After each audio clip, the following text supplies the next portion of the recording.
Hello everybody, my name is Dr. Ryan Mead and you're at the EOP SSS workshop, Learning from Failure. Now, this topic is really important to me because throughout high school, I failed a lot. Not for lack of trying in a lot of cases, a lot of times I tried, but I still failed. And one of the things that's really interested me as an EOP academic coordinator and working my way through those setbacks and obstacles and failures was how can I turn those into successes? And a lot of the research here is a lot of the research I found is some of the research I'm going to show you.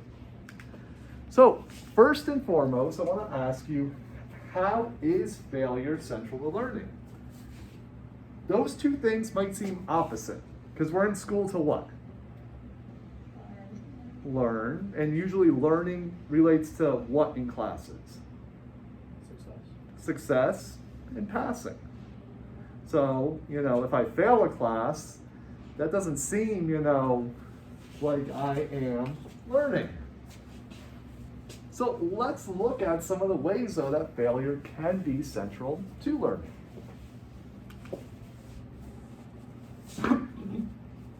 Excuse me.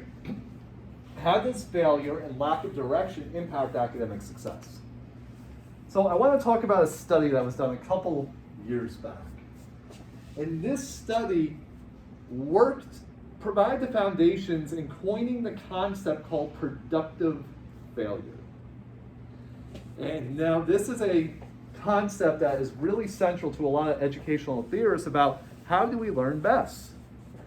So a bunch of researchers took a group of 7th grade math students. They broke them up into two groups. DI means direct instruction. This group was provided an instructor that gave them lessons, so went over the concepts, gave them examples, gave them homework, gave them quizzes and feedback, just like how you usually learn. Does that sound familiar? Yeah, so this is the class that, this was the DI class. The other is the PF group. The PF group is what's known as the productive failure group. This group simply was given a set of problems by the instructor, and that was it. They're like, have at it. Go, try to solve these problems.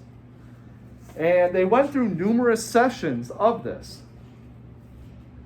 Finally, at the end, the PF group, the productive failure group, provided their solutions to the teacher. Now, do you think that they got those right or wrong? Do you think they were able to solve a lot of these math problems correctly? No. But the teacher wound up looking at it, providing feedback, and then taught them the correct way to do these math problems. So initially, those students did worse than the DI group. The DI group was like, yep, I know exactly how to do that, this and that. A couple weeks later, they brought them back in and they did a post-test to see what the students learned. The PF group smoked the direct instruction group. Smoked them. Did amazingly well. More so than the people who were actually taught. Now the question is, why?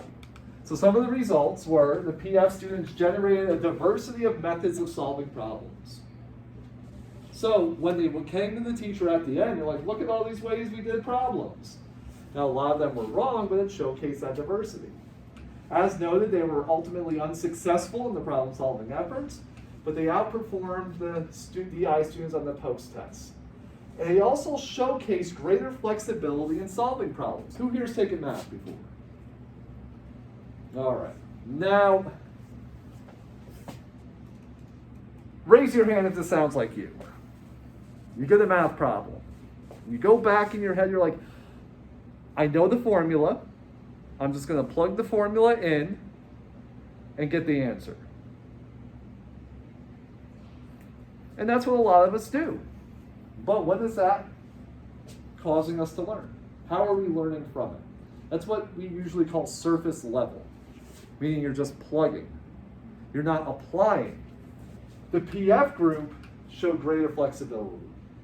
They applied. They were able to look at things from different perspectives and solve it through different ways. Even though they were taught the way, they were able to solve it and look at it from different ways. And if anybody ever wants this journal article, let me know and I'll print it out for you. But why does failure and lack of direction positively impact academic success? And I should note, this isn't in the short term. So if you have a test coming up tomorrow or next week, don't be like, I'm skipping class. Because in the short term, it does not work. But in the long term, it does. And it's central for learning. Learning is not a short-term endeavor, I should know. It is a long-term process. So why does failure and lack of direction positively impact academic success?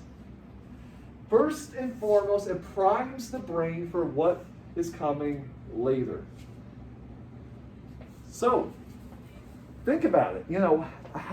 What are some ways that the brain can predict the future? If I go outside and it's really cloudy and windy, and it's the summertime, what do I think is probably going to happen next? It's going to rain. That's priming. So we see different cues, and that primes our brain based upon historical circumstances. So with this, it primes the brain for what's coming later. If you fail 100 times before you succeed, you know that those 100 times don't work. You have primed the brain for what does not work. So that is one way that it positively impacts academic success. The other is overcoming the fluency illusion. Who here has ever heard of this term, the fluency illusion? This is a term taken from psychology. It is the illusion that we think we know what we know, and we really don't. Who here has ever studied for a test and thinks they know something and then sits down on the test and you just draw a blank? That's the fluency illusion. Usually, this happens to people who love highlighting. They highlight their textbook. Oh, this term I'm highlighting. That definition I'm highlighting. I'm highlighting this. When you go back and look at the textbook, what usually happens? You're like, oh, this is highlighted. I know this. But we really don't know it. So if we fail, if we test ourselves and fail, we're overcoming that fluency illusion. We're going into, let's say, the exam already knowing, having a pretty accurate gauge about what we know and what we don't know. And finally, guessing engages the mind in different ways. Learning is not supposed to be drab. It's not supposed to be boring. It is not supposed to be rote, meaning taking a formula and plugging it in. Learning is supposed to be a creative endeavor. I don't care if you're a chemistry major, a math major, a writing major, a social science major. It is a creative process. So when you guess, you're being creative. Why? I think it is because you're not only predicting the answer, you're predicting the method. This is how I got to the answer. And you're making connections in your mind. Now, whether those connections are right or wrong, you're still actively sparking neurons and the connections between those neurons in your brain, which in turn is making your brain work a lot better. The more you get your brain uncomfortable and make it think in new ways, the better your brain operates. It's kind of like working out. Who here's ever exercised? Now, if you just sit there and do the same thing over and over again, your body's going to get used to it. If you just go, I'm going to the gym, I'm going on the treadmill, and I'm jogging for 20 minutes. After a while, your body's like, yeah, cool, I got that. But then once you try something new, you're like, oh, like all of a sudden, like your muscles tear a little bit. You're like, whoa, what's going on here? But that's just your body responding and growing to that. It's the same thing with the mind. So be creative. In terms of guessing and getting wrong, you're actually doing yourself a service. This is from a great book I got in the office if anybody wants to read it. How We Learn, The Surprising Truth of When, Where, and Why It Happens by Benedict Carey. So how can we positively respond to failure? This is the next thing I want to talk about.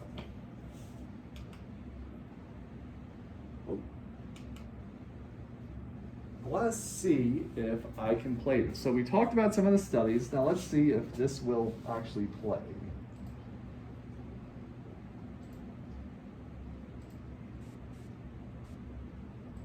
Yeah.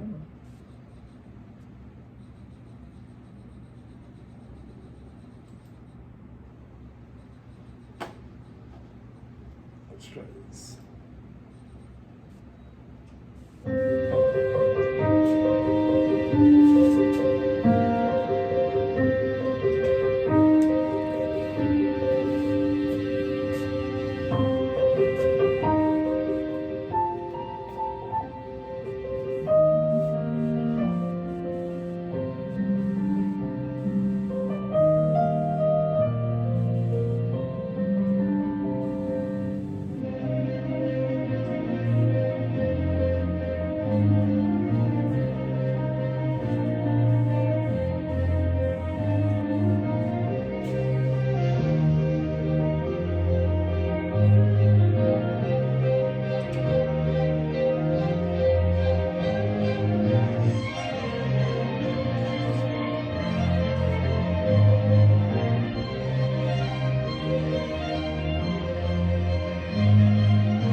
So, thoughts?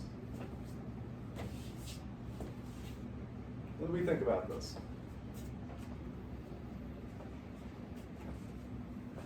There's a few different thoughts I have on this. It's how we respond to failure. What did we see in this video? Repeated mistakes. Repeated mistakes. Yep. Now, what did those repeated mistakes end up leading to? To polishing their technique. Yep. To victory. Yep. They wound up competing in the Olympics. What else, though? Like I saw that the kids he fell every times and then he's crying but the mom still let him to practice to do it until he experienced in that field and finally he's with in Olympics games. Now you hit on something really important there, and this is the theme of this video. What happens when these children at the time made mistakes? Were they yelled at? Were they scolded? No. Did were they made to feel bad about themselves? No. So mistakes in of themselves can be very positive if we're told and taught that they are a positive thing. And we're giving that social guidance. However, what happens when we don't have that guidance and we fail? Who here has ever failed a test and said, I'm stupid? Like I did. Yep. I'm never going to get into blank. You know, this is the end. Like, everything's riding on this. And that's negative self-talk. And again, learning this is a long process. As you saw, this is the whole lifelong process. You know, but having those supports in there is key. Hello, how are you? So, you know, one of the things to do is working and creating a supportive environment for failure. Now, say you have, you know, parents, friends, siblings who aren't supportive of your failures. What do you do? Like if my parents didn't support me when I fell, then I'm gonna give up. Yep. And I'm not gonna try it again. Mm-hmm. But what about with this knowledge that you know that failure doesn't have to be associated with something negative? Then I will try to like do it again to get like experience in it. Mhm. Hopefully, I will get what I want. Yeah, that's part of it. So being determined is definitely part of it. Also, too, you know, there you go, you guys sign it. One of the things that I really love about college, and I really love teaching college students, is because you are the masters of your own environments now. You have the choices of who you associate with and who you don't. So if you are hanging out with people who are like constantly repeating that failure is bad and negative and aren't supportive, then you know that A, you have to have a long conversation with them, or B, find other people to hang out with. Because again, failure isn't that. Again, I failed almost every class in high school. I did horrible my first 2 years of college. Didn't do much better my second 2 years of college. Yet I was able to still get a doctorate. Still able to stand here today and give, you know, this, you know, thing. I've applied to hundreds of jobs that I did not get. I've had numerous interviews where I was the final candidate and was not selected. And this brings me to the next thing. And this is a quote that's very well known. If it'll work. There we go. This guy, Michael Jordan. Some would say that he is the greatest basketball player of all time. And here's one of my favorite quotes by him.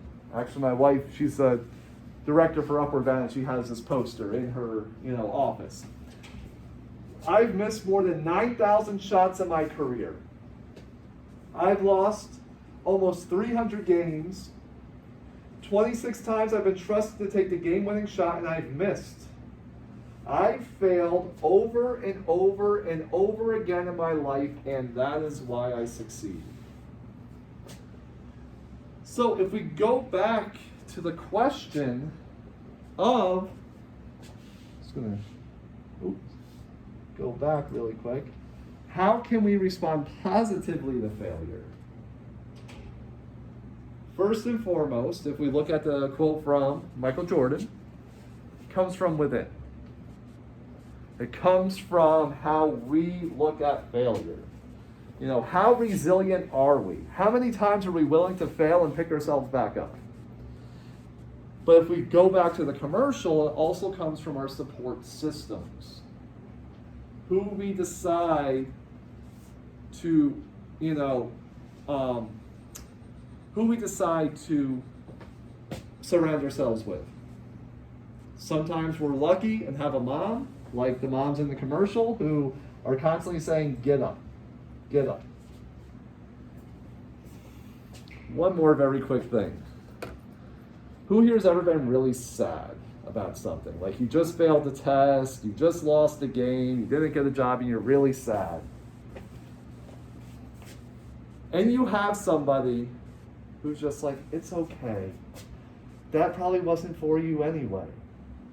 Just, you don't need to do that. Try something else. That probably makes you feel good in the moment, right? And what happens if you have somebody who said, get up, brush yourself off, let's try again? You're probably like, whoa, I'm really just trying to, process this. But which one's better? Which one will make you a stronger person? For me, I don't know. The first one seems like, oh, okay, it's fine. You can try another time. But I feel like the second one have more force to motivate me to do better in the future, to try it one more time. Mm-hmm. So Yeah. None of us like the second person, especially during when we're very low. But sometimes we need that second person to motivate us. Because sometimes we get very unmotivated. Who here's ever been very unmotivated? Like every day of my life. I'm like, oh no, my alarm goes off. I'm like, do I gotta get up? I just wanna lay in bed. And then I wind up getting up. But it takes a lot. So, let's move on. So one of the best things to think about, the best mindsets, is becoming a better failure. Who here's ever heard of the fix and growth mindset? If you've taken classes with me or come into workshops, a lot of you have probably heard this before.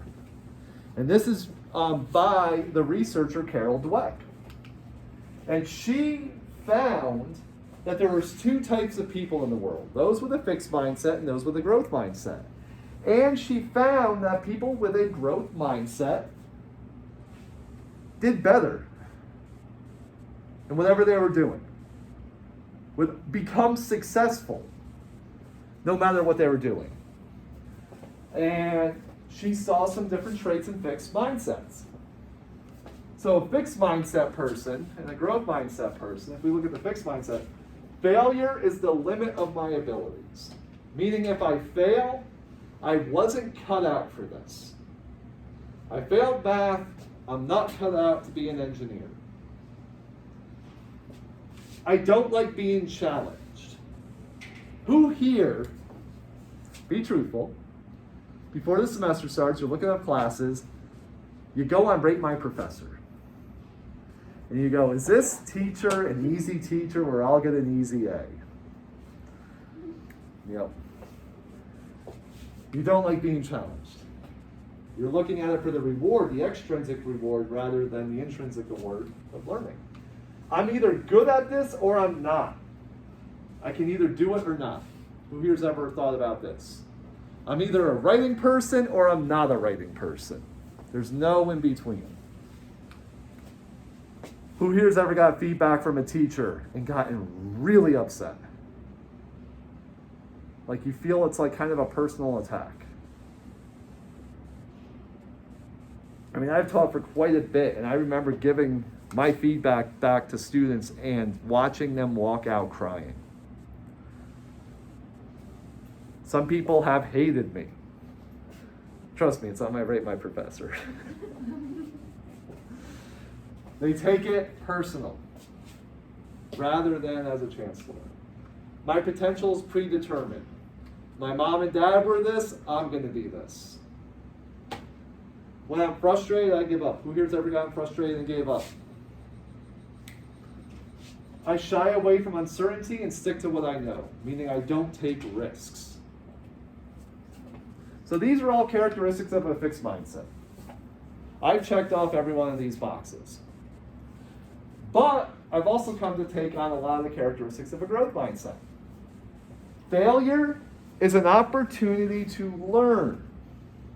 Hence the whole purpose of this, workshop. Challenges help me grow. My efforts and attitudes determine my ability. Not if I'm good at something, how much I work at it. Feedback is necessary and constructive. I can learn to do anything I want. I'm inspired by the success of others. This is an important one. People with a growth mindset see people who succeed and go, wow, that is inspirational. Who here has ever seen somebody who's gotten a good grade, higher grade than you, and you're like, that's so-and-so, like a jealousy. So, why? Have they done anything to you? So it's all in your mind. So instead of being jealous by the success of others, be inspired by the success of others. And I embrace uncertainty and try new things. I take risks. Who here has ever taken a risk? Yep. It's more so like I try to push myself outside of like my comfort zone, just because I know that eventually it's the best for me. So like when I went to like say like into the club and I'm like I don't know anyone there, but like it is like a topic that I find interesting, and like I'm more of an introvert, so it's like it's always hard to communicate with people, like new people at least. I think for everyone technically, it's just like when you're in an environment that you don't know anyone, just putting yourself out there is a bit more like you're uncertain and you're so scared. But eventually you tend to like learn from other people and like they open up to you. Yep. And so eventually you become like safe in a sense. So the insecurity of going into or putting myself in that situation is just like a bit frightening. Yeah. But you do it anyway. Yes. Who else has taken a risk? And has it worked out or has it failed? Okay, so for me, it's kind of like an internship, and then me as an immigrant, so like English is not my native language for real, and then I'm scared of like being in an interview, because like sometimes I want to say something, but like it's just hard to express in words. But I still like, okay, I'll just apply for it to see like how it's work like. And I got the internship finally after multiple interviews, and I felt like if I don't try, if I don't like, apply different like internship in different companies, then now like I would just like stay here and wishing someone would give me an opportunity to be in their company without like, even try. So if I don't try, then I'll not getting anything. So I think it's worth to like step out my comfort zone and just try my best in this, and then I will get a good result in the end. And I like how you said results, because they don't always have to be positive. My biggest failure also came from my biggest risk. So, I was working for the Discovery Channel. And I get a call up from my supervisor in New York City saying I have been laid off. They don't need me at work anymore. And I kind of knew it was coming. But 10 minutes later, I get another phone call from my friend from Britain. And she said, Brian, come to JFK Airport and pick me up. And I go, oh, I've just been laid off. I got nothing else to do, so I go pick her up. And I go, oh, what are you doing in the U.S.? She goes, I'm going out to L.A. to go work on the movie. I go, really? Can I come?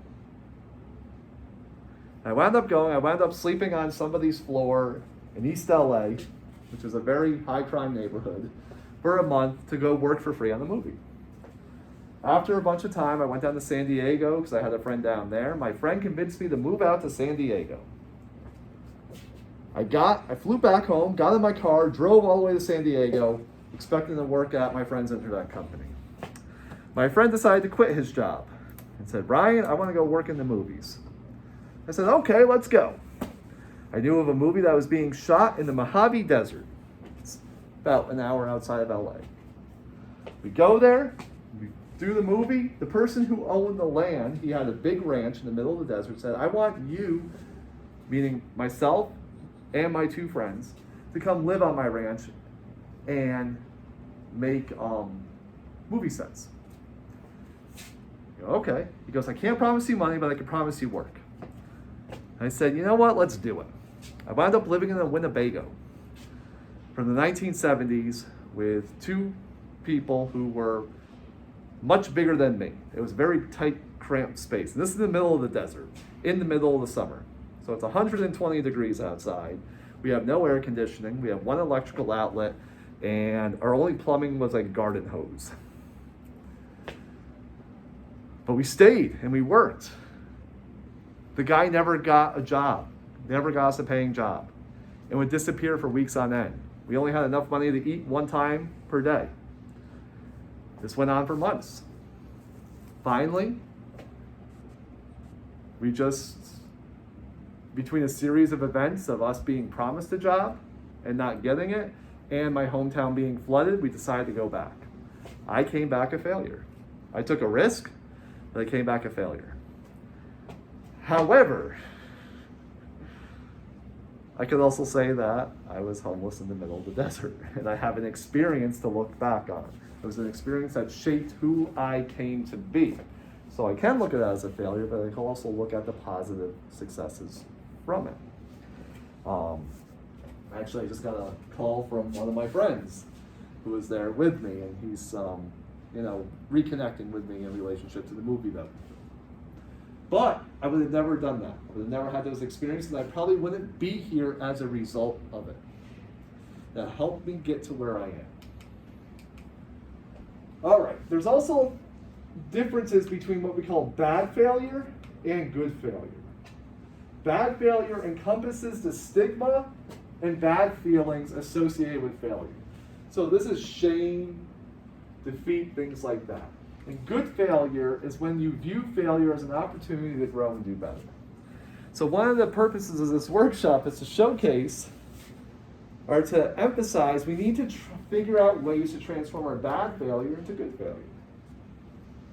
What are the mindsets that we need to get into? What, are the support systems that we need to develop?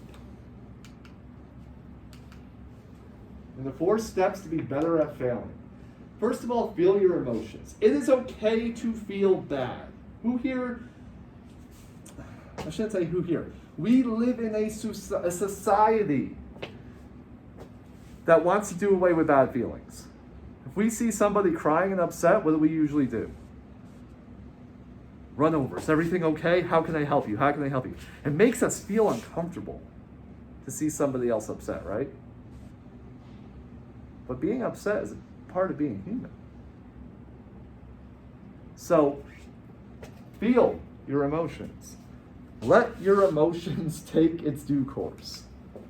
Going through the process of being mad, sad, or upset, it's normal. Accept the defeat. I failed that test. The teacher didn't fail me. I failed the test. We accept it. We don't make excuses. Talk it out. Write it down. Whatever you need to do, but ultimately accept that failure. And recognize that failure is valued. Analyze the event. Begin asking yourself, why did I fail? What caused me to get a low grade on that test? How are you going to adjust your behaviors and strategies based on this assessment? I just did this with a student earlier today called a post-test analysis, where we went over how the student prepared for the test, how the student took the test, what elements, what environmental concerns were in the room. Was there a noise from a fan? Did they go hungry? Things like that. And analyzing, assessing, how did they study? Who did they study with? As a way to figure out how can we do better and adjust the behaviors and strategies. And then make a decision. How are you going to move on from this event in terms of strategies, behaviors, and values? How are you going to move on from this failure? Are you just going to forget about it and keep it down? Or are you going to fully analyze it, assess it, and move on from it? So I want to do an activity.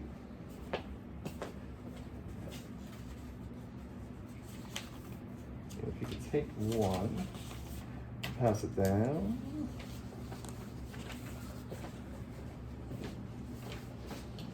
One sheet for you. I have one additional pens if anybody needs it. Anybody need a pen? Yep. All right. Cool. So, let us get to it. So the purpose of this activity, this is called the failure toss. It is to gain wisdom from a past failure, to reduce anxieties about future failures, and to promote lifelong learning. This is from the book On Course by Skip Downing. So, first of all, we talked a lot about failure, but how do we define it? What goes into failure? How do we define failure? Maybe we should have started off with the definition before we started talking about what failure is. What does it mean to fail? Not getting like a passing grade. Not getting a passing grade, so an F is considered a failure. Yep. Would it be not meeting your expectations? Not meeting your expectations. So the expectations that you set for yourself. So not usually higher than anybody else's. Yep. Especially if we have those high expectations for ourselves. Very good. What else? Attempting to do something and not succeeding. Trying to do something and not succeeding. All right. Very good. So I just passed out a sheet to everybody. What I want you to do is I want you to fold the paper in half. So there's two columns. So do it vertically. Fold the paper in half.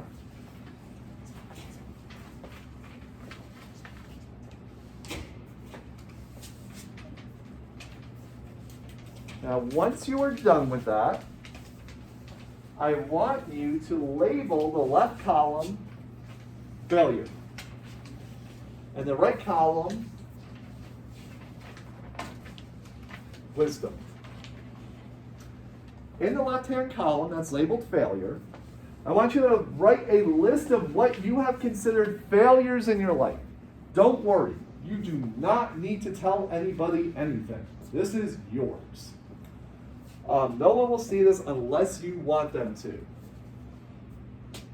On the right-hand column, labeled wisdom, write down any valuable wisdom that you have learned from each of those failures. So it's two parts. A time I failed in life, and then what did I learn from it? And I'll give you all a few minutes to do this.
Right back.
another minute or two.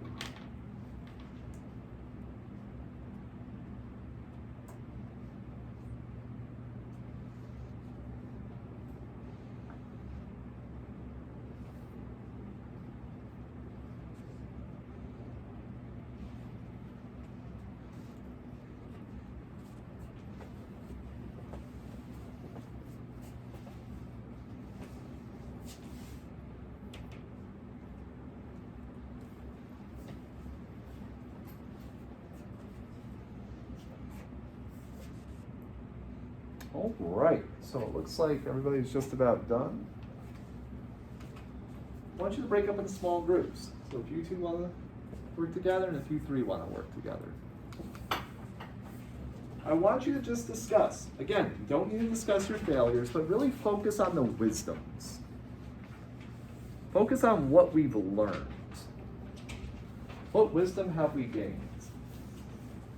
So take about a minute or two to do that, and then we're going to come back together as a class.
How are we doing? Yeah.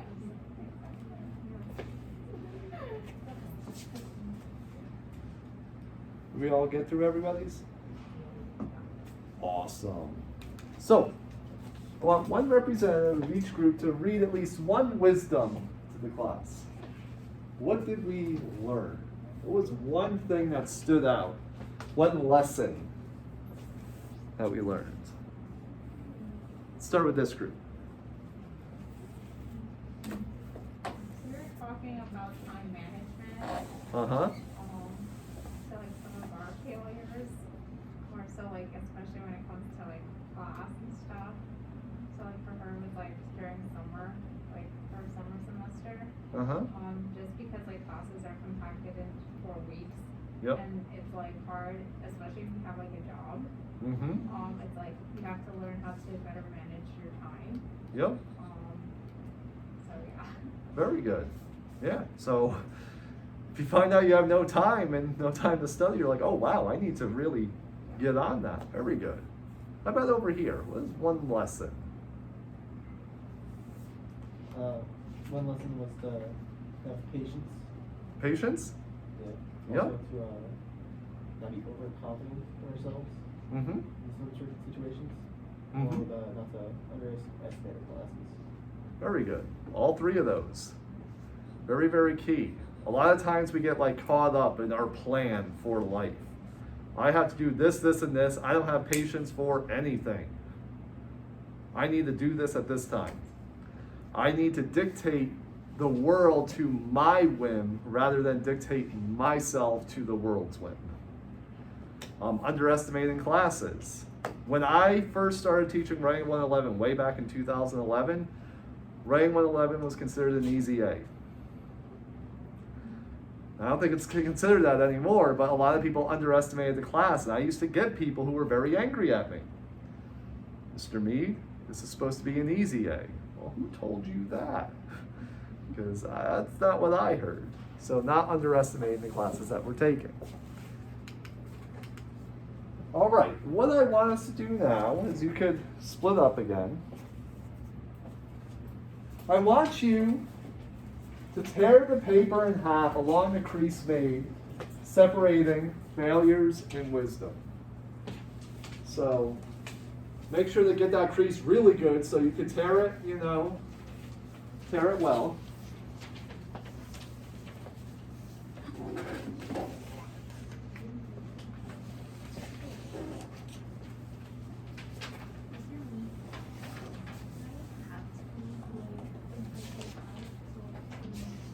Yep. Okay. So the next thing is, we can do that in the next minute. Yeah. So once you tear it in half, you can choose one of the following options. You can keep both your failures and wisdoms. You could throw away your failures and keep your wisdoms. You could throw away your wisdoms and keep your failures, or you could throw away both your failures and wisdoms. So I'll put the garbage up here. Now remember, you have the choice. Now think about this, not just materialistically, but symbolically. Choosing, what are we choosing to hold on to? Are we choosing to hold on to both our failures and wisdoms? Are we choosing to get rid of both? Or are we choosing to get rid of one or the other?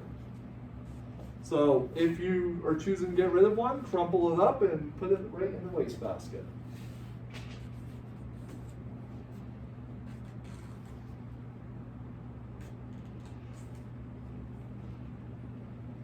All right.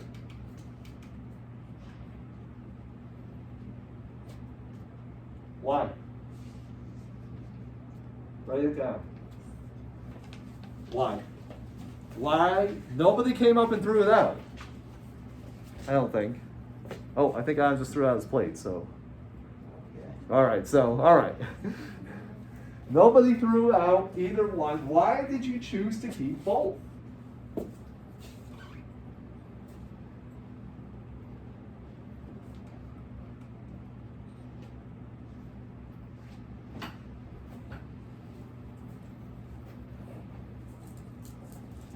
And also, what are you learning from this? Well, if you need to go, you could definitely go. You don't need to answer that. Okay.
Yeah, thank you very much. I appreciate you coming. Goodbye.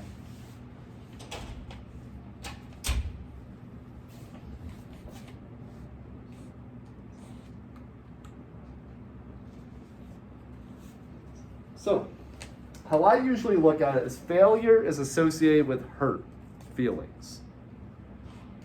Wisdom's usually an enlightening feeling, right? Everybody here chose to hang on to their hurt feelings rather than just taking the enlightened feeling. Why? Who here wants to share?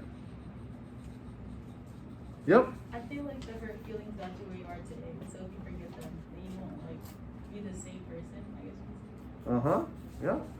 Both the hurt and the good and the bad have created who I am today. Anybody come up with anything different?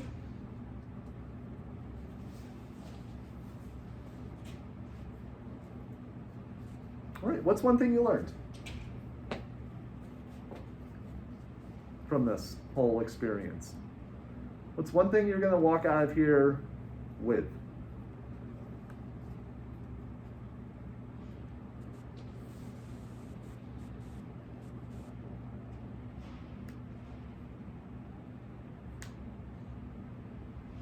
Yep. For me, it's more so like, I have a very fixed mindset, so I have to like work on steering it more towards growth. Not to say that it isn't bad having a fixed mindset, but sometimes it does like deteriorate me from like approaching other situations that like, you know, in other ways, there are other better forms of like handling things. Mm-hmm. So like that for me is like, I've always known it's something I've had to work with. So yeah. Okay, all right, very good. So looking at changing our mindset, being more aware of how we are responding to things and trying to shift it in a way that's more growth oriented. Very good. Especially when it also comes to failure. Anybody else?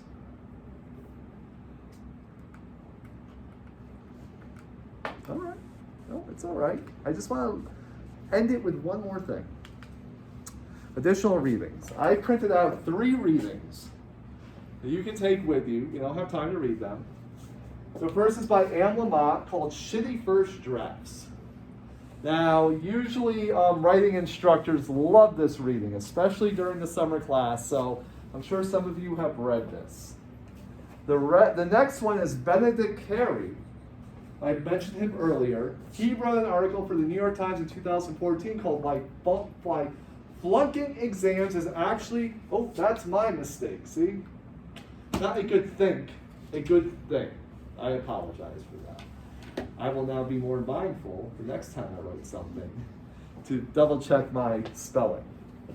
And the last is an article from a scholarly journal by Martin Schwartz, written in 2008, called The Importance of Stupidity in Scientific Research.